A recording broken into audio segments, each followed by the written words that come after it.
Hello YouTube, it's the ride home.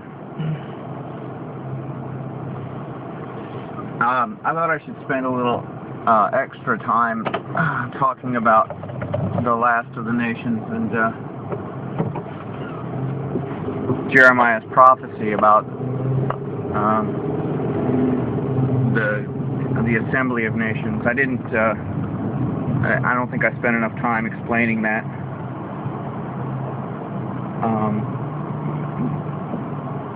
But this is basically what Jeremiah is describing in a modern context,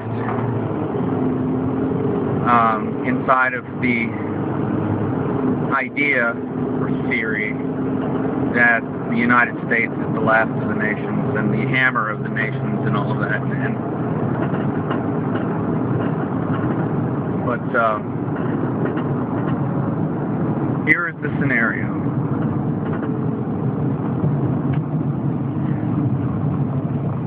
The government of this country and the countries around it want to go into a more centralized global governance structure. That's not disputed.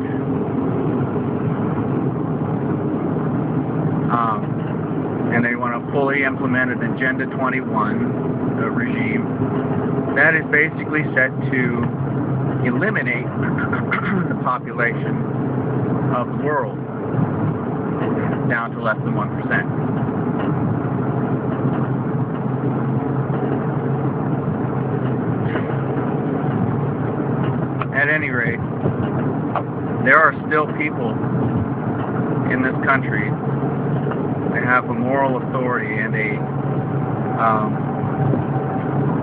bitter clinging, bitter clinging to their guns and their Bible, as some politicians have stated it. And they won't go along with this. And so the government will provoke a civil war in order to meet their end of total federal control. Total federal control, which they will then grant to the Assembly of Nations, or rather the United Nations.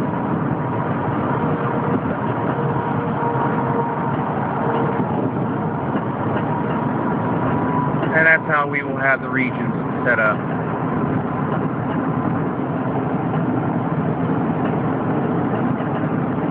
At any rate,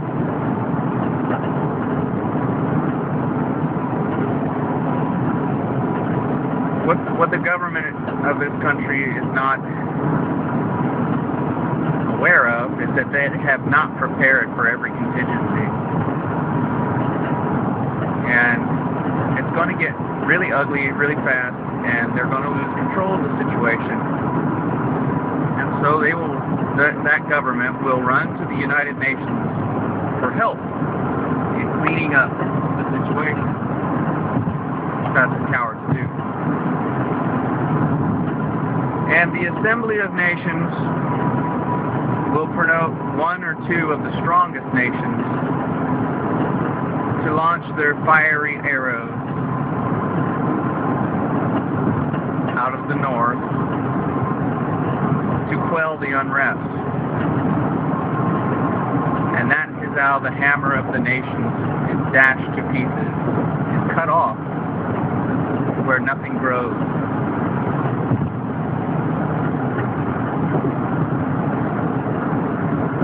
Now, this isn't just my speculation. I've read the writings of some of the later prophets here in the United States, good Christian men, good solid leaders who have basically had visions of this very thing happening to this country. That this country will go into civil unrest, that it will go to civil war, and when power is nearly wrested away from the tyrants, that's when sudden destruction comes.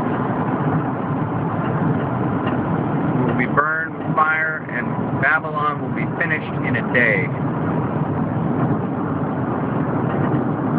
You don't think that this is at all possible? Why do you think the government has set up this shadow government in Colorado? Why do you think they've burrowed into the mountains? They're expecting this to happen. In fact, they want this to happen. The control freaks have been jealous of the prosperity of this once moral country for a long time, and they have generational memory. They hate what this country has done because it allowed the most freedom to the greatest number of people in history ever. That's why all the persecuted peoples of the earth have fled here. And they think it's wonderful that once this country falls, there will be nowhere for free people to go.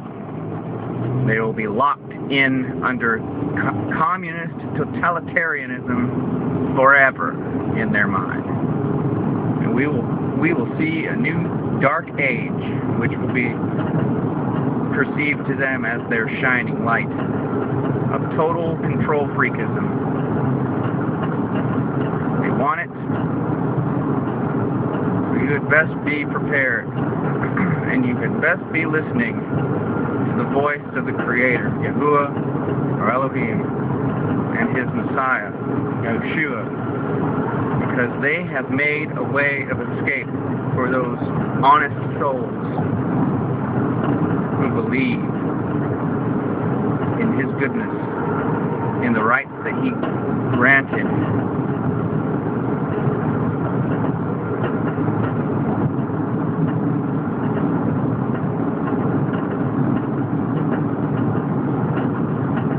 This daughter of Babylon is going to fall, and it is the last of the nations, or the completeness.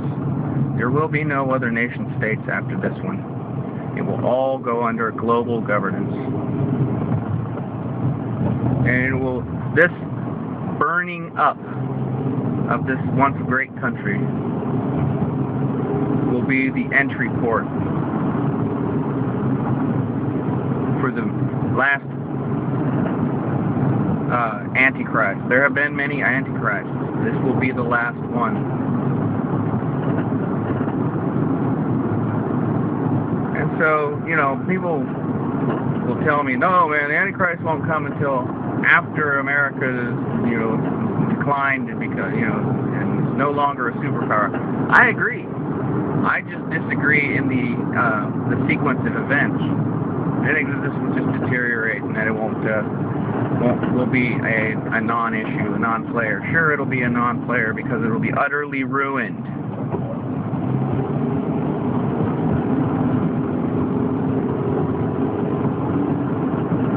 We are a failed state. We're already a failed state. It just hasn't played out yet.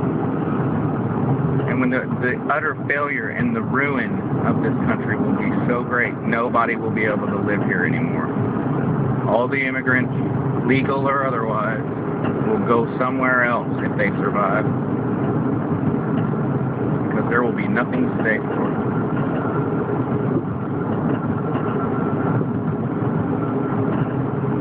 And it will cause the children of Israel to finally cry out, to take hold of their identity, and move on. We're still far too complacent in this place. We need another Holocaust in order to wake up and go home. In the book of Jeremiah, it attests to that, especially in the 50th and 51st chapter. It talks about the house of Judah and the house of Israel coming together finally and seeking the way to Zion. And these are the circumstances that are going to cause that. Make no mistake.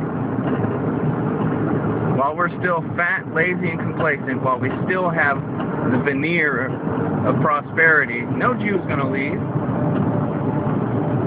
No American Israelite who has no concept of his identity is ever going to wake up to that fact.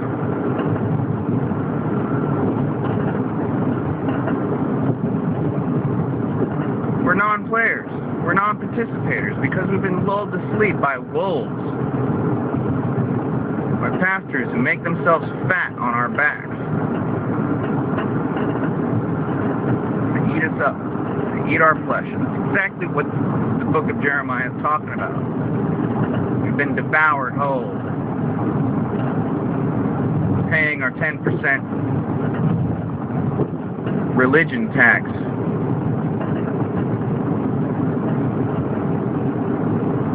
Fat, complacent men who really have no idea what the Bible really is talking about.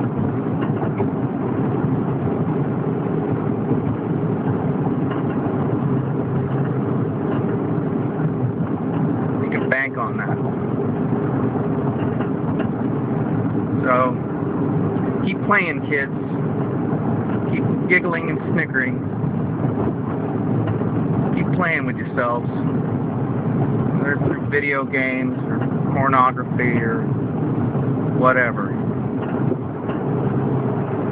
You just keep snickering and guffawing because we are going to get hurt real bad. Real bad. And I'm afraid that's the only thing that's going to make us wake up to this nightmare. It is a waking nightmare.